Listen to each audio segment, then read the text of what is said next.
Alright, so I wanted to make a video since I had an idea for it of what it's like to live with OCD.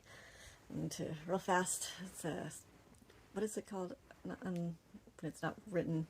Unscripted. Unscripted improv, or not improv, it's not improv, it's unscripted.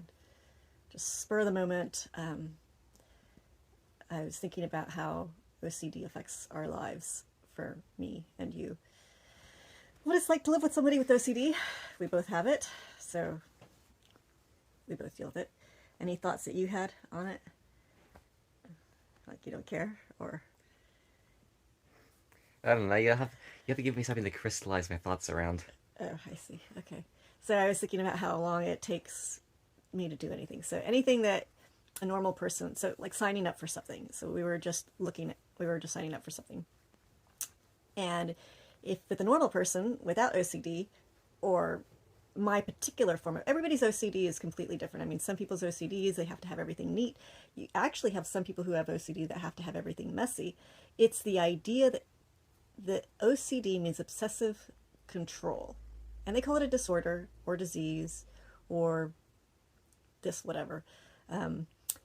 But the idea of it is that you need something to be done a particular way. Now, everybody has a little bit of OCD in that all human beings benefit from rituals. And that's the reason why in all of our history we have religions and cultures that revolve around rituals of some sort. Everybody, the average person has a ritual. You get up, brush your teeth, or stretch, or have a cup of coffee.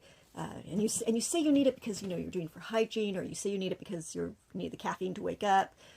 But it's a ritual that you do that helps you feel. Now, the difference between somebody who has OCD and a normal person is that a normal person, if you don't do your ritual of having the coffee, you feel a little bit off, but you can kind of still be flexible enough to do the rest of the day. A person with OCD, if they don't get to do their little ritual or whatever it is, it like frickin' messes with your whole system, and you feel not only a little off, but you're disoriented, you don't have your bearings, you can't think straight. It's your mind just kind of go blank. It's just like No, it's just at least focused. for me it does. It's your mind is focused on whatever you missed out on the idea that you didn't get to complete your ritual, or it's distracting. Wouldn't you call that disorienting? Sure, maybe. I guess you could be saying right. It's just distracting. A lot of, yeah, you're right. It doesn't necessarily have to disorient. It could just be distracting, so it makes it harder to focus on whatever the next thing is. Yeah. And considering how ADD and ADHD everyone is, that's average person, just because of all the media and social TV, and or not even, it's not TV, it's Netflix and internet, and you're looking at thousands of things that are just constantly changing your attention. I mean, think of the commercials. The average commercial, it switches scenes every 2 seconds. So Right. when you go from that to trying to focus on things, I personally find the average person nowadays has trouble focusing on anything. So I don't really see that much difference between an OCD person and a normal person, in my own opinion. But that is until it comes to getting something done. And if a person has an OCD ritual, that makes it so that they takes that particular thing longer. So, for example, some OCD people, I think there's some famous actor out there who, to get out the door, I can't, the average person, they have to check to make sure that the stove is off. So a person with OCD will need to make sure that the stove is off and everything is off and the lights are off. And they will wrap around the house 3, 4, maybe 5, maybe 6, maybe 7, 8 times. The stereotypical one, I think, has where it has to do it 3 times, but it's different for every single person. It's, do not use what you see on television as the rule of thumb, because there's so much variation. For example, my OCD doesn't involve, well, I do have the thing where I ritual where I have to make sure that everything's turned off, but I pick up leaves because I see something out of place, and so I see a leaf out of place because it's in the middle of the street and I have to pick it up. So I guess it is an out of place thing, like typical OCD. It's something that your brain's pattern seeking got called to. Right. So my attention got called to it. I remember when Eagle was little, he had one where before we got to go driving anywhere, he had to sit in the car, and he would do a little sequence where he got to sit in the driver's seat, and he went through a little sequence, and then he's like, okay, we're started, and then we could put him in his car seat, and we could go. This is really early on, like, age 1 or 2. It starts young sometimes, not always. But, okay, so I got distracted from the particular one that we were working on today, which is signing up for something. So a normal person signs up, they says, send in your email, pulls up the window, it says log in, you sign up with your email, your, what's the next word? The password, and username, and you clicked in, and you're done, right? It should theoretically only take you 2, maybe 5 minutes at the most while you sit there and think about a password, or you sit there and think about a username or something like that. I don't think I know anybody that takes maybe longer than 5 or 10 minutes, but usually on average 2 minutes, maybe 30 seconds. Me, it can take me 20 to 30 minutes, even an hour, to sign up for one little thing, because there are all these distractions. It's because you get distracted. If you actually stayed focused, it wouldn't happen. Like, even with your OCD, it wouldn't. It's distracted. What did I get distracted by? This page and that page, and you accidentally clicking on the other page because you weren't That's paying not attention to where you were OCD, that's clicking. ADHD. Yeah. Or ADD, or whatever Yeah, it's called. that's true. With your OCD, if you didn't distract it would take you maybe twice as long as normal. With the ADD or with your OCD? With OCD. With your OCD, it'd take you at most twice as long as normal. Right. So maybe 10 minutes, like, at most. I suppose you're right, because then when you go smoothly, you do only have to take 5-10 minutes. Right. Oh yeah, when I've done it like 30 times and we're doing it, we go back and start it. So that's once you've trained yourself to figure out the pattern, right? Right. And that is one of the problems with having ADD mixed with OCD, is that so because I get distracted when I get back to it, I often have to start all over from the beginning. Or not necessarily from the very, very, very beginning, because that was just too hard sometimes to do. Sometimes it's backwards. Huh? Sometimes it's backwards. Or I have to take steps back, retreat, even back, Yeah. Or like getting out of the house. Eagle doesn't have to watch this necessarily because he's waiting in the car, hanging out, talking to people. But I'll have done all the rooms and I've gone and checked all the house. But I think I'm done. And I actually figured out for that one, there's a trick to getting out of the house faster, is that I go through in my head and just go through real fast in my head. Problem with that is that the trick can backfire, is if I see or think that I've missed out on a room or a section or something that I missed and I wanted to go back and see, I'll go back and if I'm not careful, then the whole sequence has to start over again. And sometimes when it gets started again, I have to be more thorough about checking everything or videoing every little aspect of the room, because I have to video everything before I leave a space to like see what it was like before. It's the before and after photo. Like, should anything happen, I'll have this video of the home. And so sometimes I'll just in case it blows up, right? Yeah. So I have to slow down and take a video of everything very slowly and make sure I really got it accurate. Or maybe I missed a corner the first time and I'll get the corner the second time. So the point is, if you have a friend with OCD or a relative with OCD, do not interrupt them. Yes. Very important. Don't speak. Don't talk to them. You let them do their sequence.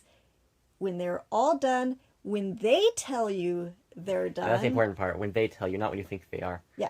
Because when you think they are, it's generally the point at which they're going to realize that they missed something. They'll turn right back around, go back into the house and run around again. Yeah. So do not talk to them until they've told you, okay, I'm ready, and they've changed the conversation. And you know what? Fully expect for them to go, oh shit, I forgot something. And you laugh and you be patient with it, because if you try to argue with them or try to fight them or you try to resist them, it's only going to delay things longer. So when it comes to OCD, if you want efficiency, you don't interrupt the OCD, because that really will take 10 times longer what their OCD would have done. If you want the most efficient route, you observe or ask them what their general pattern is, and then you observe. Just don't ask, just observe. Generally, observe is you'll figure it out. If you live with somebody in this OCD, particular case, you'll figure out their patterns pretty quick. Because they're figuring out their patterns too at the same time. And once you have their patterns figured out, then you know, make a path that accounts for their patterns. Yeah. And that's it. Just if you efficiency. if you can seamlessly account for their patterns and never get in their way, then you get then tends that's to go efficiency. as efficiently as possible. Yeah. Yeah. And then that's very, very efficient. And then you stay out of the way, and that is efficiency. Lack of efficiency is when you're being impatient. So if you are a person who needs efficiency, do not be impatient. If you are a person who cares about efficiency, you must learn to be caring more about long-term efficiency, not short-term efficiency. Yeah. Patience is the key to efficiency.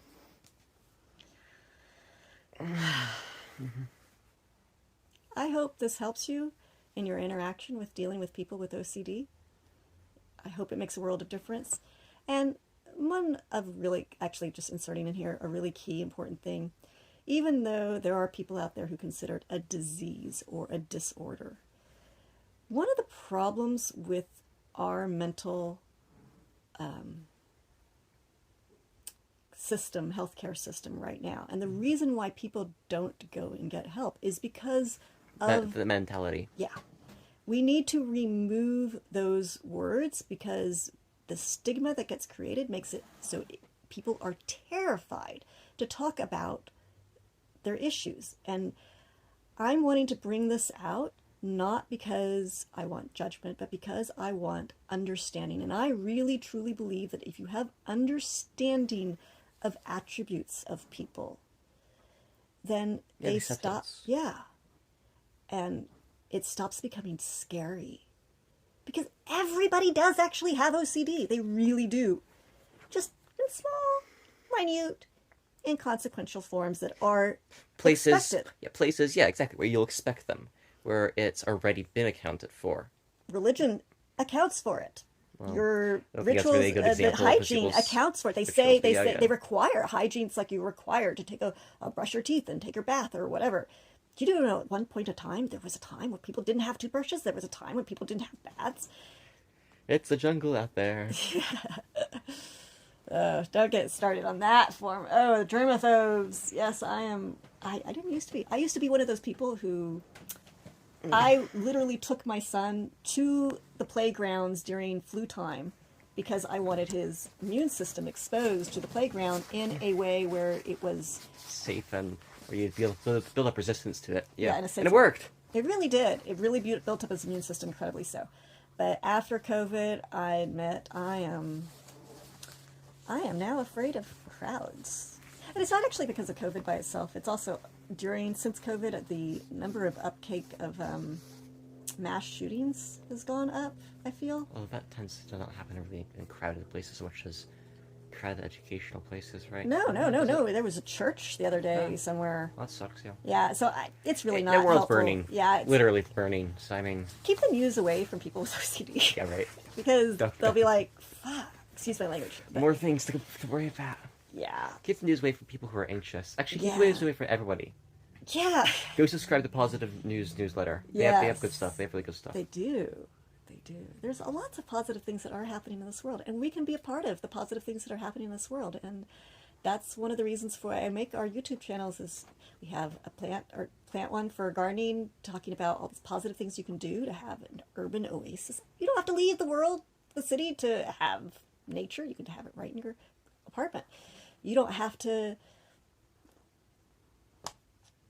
take a deep breath. I get overwhelmed. My soapbox rant raves. Okay. Anyways, we have all kinds of YouTube channels to help bring in some goodness in the world. Go check them out. We have one on animals, cute little animals, and body listening. And this is we're going to post this one, I think, on 2 channels, our Credit Eagle Adventures. And because this is one of our adventures in life, is dealing with OCD. And I just wanted to bring this out and share it and start sharing. I used to be terrified of sharing anything about our lives because I was afraid of my ex when my son was growing up, of him having any excuse to take my son away from me. But now I feel safer to And now I feel more confident too of we've survived. We made it to you getting to 18. Yay! And now we can say with confidence that it can be done. You can. It's more than just, you can do more than just survive with, and they're not disabilities, they're quirks, they're attributes that you have to become accustomed to. Mm-hmm. Stop thinking of different health things as problems, but as fascinating features. One of my favorite things I'm going to put in most of my videos is this description of shaman, where they take a lot of these mental disabilities and I think I need to read more on it. If you know more about how the shaman do this, please give links about where they take it that it's a way of connecting to the world. Mm-hmm. And really, that is, it is a form of connection to the world of just how I connect, how I check in. In fact, I love my OCD because it reminds me to check in with the world. And I feel really bad for people who don't have it in many ways, because I often find a lot of people who don't have it often forget to check in and just check in with themselves. And for me, part of having OCD is a reminder, and maybe not everyone is like this.